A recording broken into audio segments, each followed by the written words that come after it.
సమితి పేరు మీద దేవతలగుట్ట పరిరక్షణ సమితి ఆధ్వర్యంలో నేడు విహెచ్పి బజరంగ్ దళ్ హిందూ వాహిని ఆధ్వర్యంలో దేవతలగుట్టని మేము సైతం పరిరక్షిస్తామని చెప్పేసి అనేకమైనటువంటి భాగ్యనగరం నుంచి మిగతా ప్రాంతాల నుంచి కూడా ఈ యొక్క దేవతలగుట్టని పరిరక్షించడానికి అనేక మంది కార్యకర్తలు నాయకులు ఇక్కడికి తరలి వస్తూ ఉన్నారు.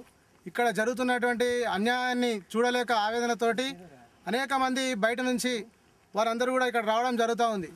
ఇప్పటికైనా పాలకులు సిగ్గు తెచ్చుకొని ఈ యొక్క పురాతనమైనటువంటి దేవాలయాలను కూలగొడతా ఉంటే మరి ఎలాంటి చర్యలు తీసుకోకుండా మజ్లిస్ మతోన్మాద మద్దతుతోటి జరుగుతున్నటువంటి ఈ యొక్క డెవలప్మెంట్ని ఇక్కడ చేసేసి ఇక్కడ ప్లాట్లుగా గుళ్ళను కూలగొడుతూ ప్లాట్లను చేస్తూ స్వార్థానికి అమ్ముతున్నటువంటి వ్యక్తులమైన చర్యలు తీసుకోవాలి. ఎలాంటి పర్యావరణ అనుమతులు కానీ భూగర్భ మరియు గనుల శాఖ ద్వారా పర్మిషన్ లేవు. అటువంటి యొక్క పురాతనమైనటువంటి పవిత్రమైనటువంటి యొక్క హనుమాన్ మందిరము, అమ్మవారి మందిరము, వీరభద్రస్వామి దేవాలయం, నాగదేవత దేవాలయాలు ఇక్కడ ఉన్నాయి. అనేక సంవత్సరాల నుంచి పూర్వకాలం నుంచి ఇక్కడ పూజలు జరుగుతూ ఉండేవి. మొన్న ఒక నెల రోజుల కిందట వీరభద్రస్వామి దేవాలయం, అమ్మవారి దేవాలయాలను కూల్చడం జరిగింది.